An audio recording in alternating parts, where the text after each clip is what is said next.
Hello, welcome back to I Say You're Wrong, and after a long break for summer, I am back with a summary of what I read during my summer holidays. Now, this might be split into two parts because I actually have surprisingly a lot that I've read over the last 5 months, even though it's not as much as I normally do. The reason that I haven't been posting or whatever is because that I have just been so busy with other things, and now that university's back and I have something to procrastinate, I thought I'd start this back up with just a quick summary of what I've read over the past couple of months.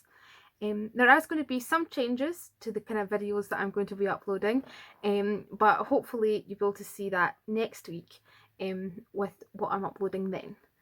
So let's get into the books. So for me, I started off with His Bloody Project by Graeme, MacRae, Burnet, and I gave this one 4 stars out of 5. So this book is about a murder, a triple murder that takes place in the Highlands of Scotland, and it's basically the run up to that and the court case that takes place after it. It won the Man Booker Prize in 2016, and it is very, very good. I think what I found so unsettling about this book is how close the culture is to what I already know of Scottish culture, especially Highland culture. There's so many words and like phrases and dialects that not a lot of people would recognise or know if you haven't really been raised in that culture or kind of grown up with it. That was in this book, which really kind of set things on edge even more than it already was. Like the whole point of it was to build tension and to build just the kind of worry, the dread inside of you. There's so much of that, but coupled with the language that I recognise so much from my daily life in this book, which I haven't really experienced before, really, really set my teeth on edge and was making me go, ooh, all the way through it, which definitely left a lasting impression. I'm kind of half blaming my big slump throughout the summer on this book because it kind of freaked me out so much that I took ages to read it, and I struggled to pick one up after it because I was just still so almost affected by it that I was like, oof. The story was good. It wasn't so much about the story that grabbed me, it was just the language and how rare it was for me to see something like that in a book. I don't often see that kind of atmosphere, especially kind of that I'm used to, portrayed in a book. And I kind of want to talk about this more on its own, so I might make its own video eventually on His Bloody Project and the kind of culture and stuff that it brings through so well later on. So that was that one. Next up, we have an old favourite of mine that I chose for book club with me and my uni friends, and that is The Princess Bride by William Goldman. I have read this many times before and will likely read it many times again. It is a great favourite of mine, and I would definitely recommend it to anyone. I give this one 5 stars because obviously it's a favourite of mine. It essentially follows the plot of the film very closely. They're very closely entwined, and I would recommend both to anybody if they haven't seen it. But it's the story of a girl named Buttercup who falls in love with the farm boy Wesley, and it's essentially their story as their life goes on, and there's pirates and escapes and lies and deceit and all these kind of big things. It's almost like the stereotypical fairy tale, but like almost turned on its head. And I think that when I read this book, I had watched a film before, and the cast of the film are so entwined with the characters that you can almost see scenes from the film happening as you're reading the book. It's beautifully done, and I would highly recommend watching both and reading the two if you had the chance. And then I read Spinning Silver by Naomi Novak, I have read one of her books before. I think it was called Uprooted, and I didn't actually finish it. I can't remember why I didn't finish it, but I think I just kind of trailed off the story at the end, and I was kind of worried it would happen with this one as well. However, it didn't. I read this one all the way through really, really quickly, and I really, really enjoyed it. I think it was the setting was a lot more what I kind of like, and definitely the characters gripped me a lot better than the ones from Uprooted. So essentially this is the story of Miriam, which was the daughter of the village's moneylender, and it's essentially her trying to take back her father's debts and collect them, and the story of the prince of the land and his new bride, and it's kind of all entangled together with the fairy king of winter and all that kind of thing, and it's got such a beautiful atmosphere about it, and very, very vivid, and you can almost see the silver and the gold and the twinkling the way that it is described in the book.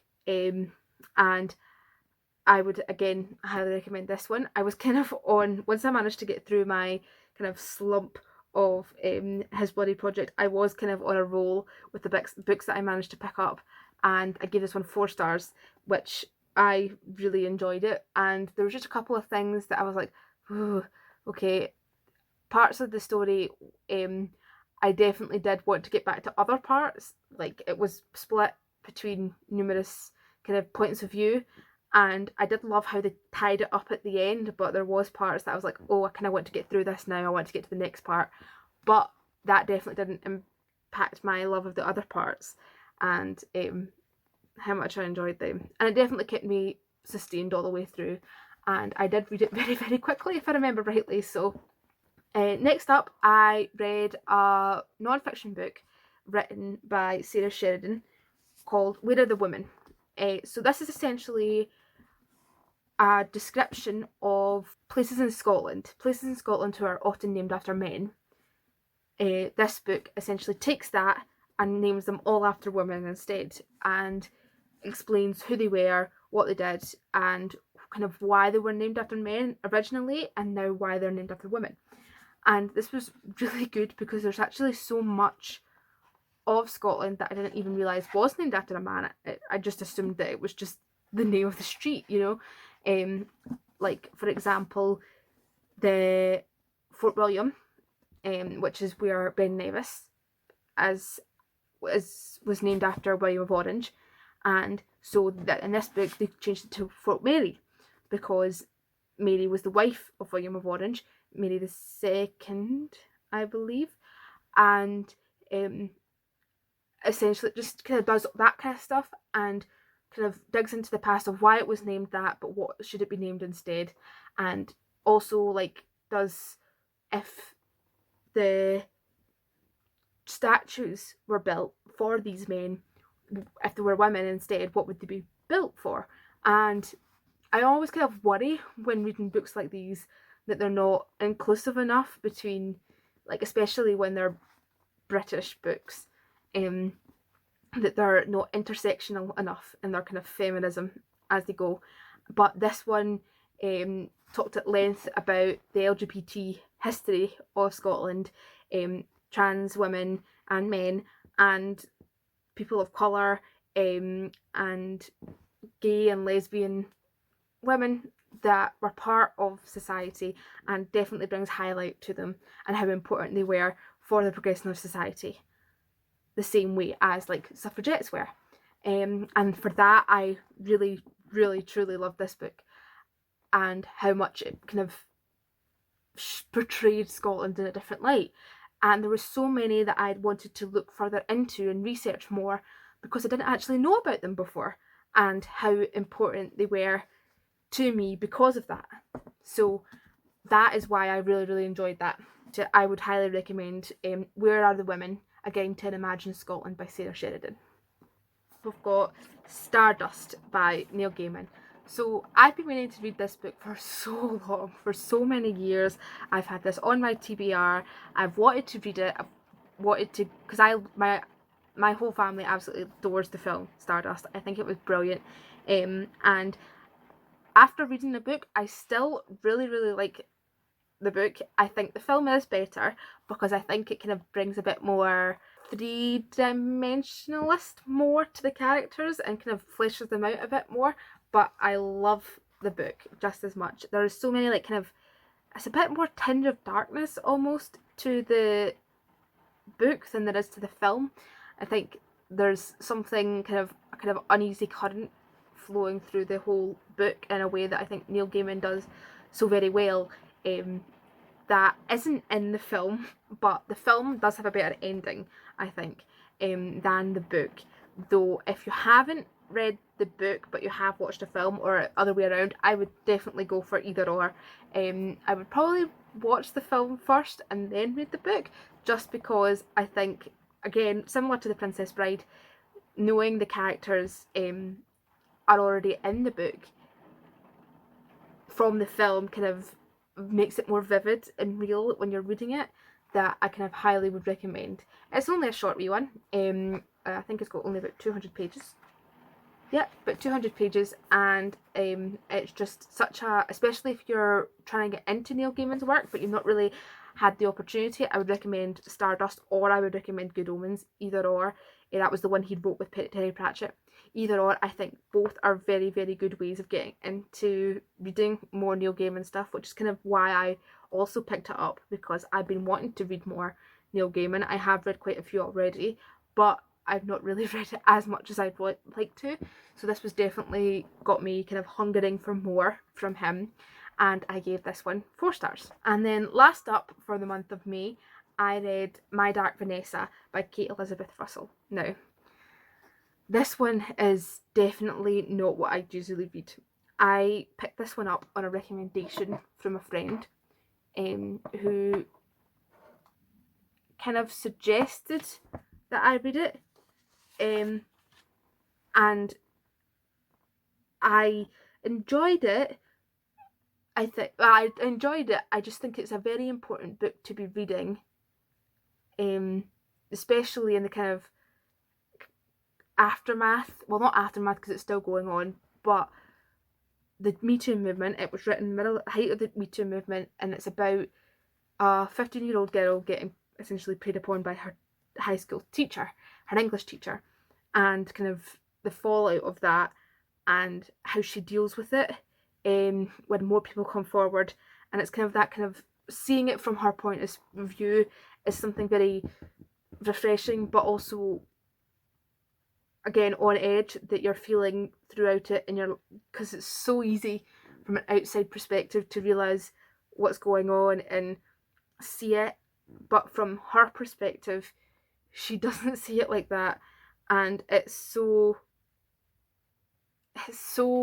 dark. And I would recommend it, but not but there is trigger warning for obviously paedophilia and that sort of thing. So I would stay away from it if you kind of are uneasy towards those subjects, but if you can read it, I would definitely recommend it, because I think it's an important book to read and kind of understand at this kind of point in time.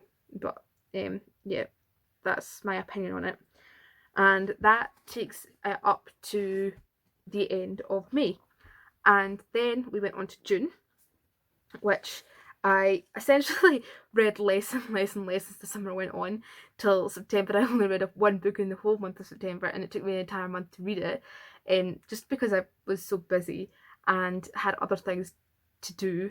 But I've hopefully getting that back on track and reading a couple of more books before the end of the year. And in June, I started off by reading 2 books from a series that I read when I was really, really young, and I wanted to revisit it and see what it was like now. So the Diamond Brothers was a kind of series about 2 private detectives. One was 10 years old and one was, I think, 18 or 20. I can't actually remember what their names are. And it's Tim and Nick Diamond, who they solve these crimes, and they're kind of like spoofs on gangster things or crime things. Like, for example, the first one is called The Falcon's Malteser, and the second one is Public Enemy Number 2. There's, I think, 5, 6, 7 books in total this series. I did decide to stop reading it after the second one because unlike the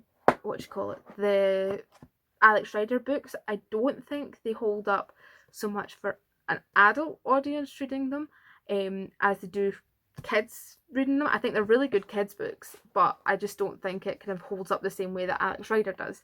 And which isn't a bad thing. I didn't not enjoy myself. I gave them both 3 stars when I was reading them. I just think that they're definitely for a different audience, and I still think they're very good books, and they're very enjoyable if you kind of want something really, really short and kind of like spoofy on old like crime noir things. I think they are definitely very good for that. But otherwise, that's what my first 2 books of June were. And then I decided to move on to an actual other crime book, which was Partners in Crime by Agatha Christie. Now, this is the second book in the Tommy and Tuppence series that I've been trying to get through. Not get through as in I'm struggling. I am really, really enjoying these books. But these were a series of short stories. Essentially, the premise is they take over the International Detective Agency for MI5, I think, and while spying for MI5, they've also got to try and solve all these mysteries that the detective agency comes aboard. So they're like essentially a short story collection with that kind of thread woven in between of spying, and I absolutely loved it. There's so many like little really good short stories, and the relationship between Tommy and Tuppence is great.